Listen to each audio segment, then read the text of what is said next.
To apply oil paint effect to your lock screen wallpaper on Samsung Galaxy S24 Ultra, swipe down the top of the screen and then tap setting icon.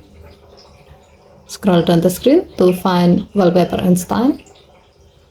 Tap wallpaper and style and then tap the lock screen thumbnail.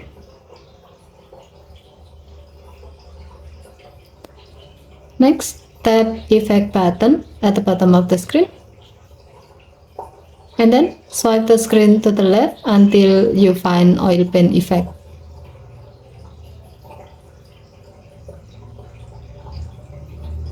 Tap the tag key and then tap done button to save the change.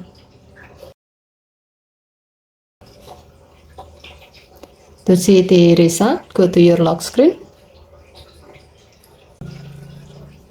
As you can see, the oil paint effect is now applied to the lock screen wallpaper, except the main object such as people or animal.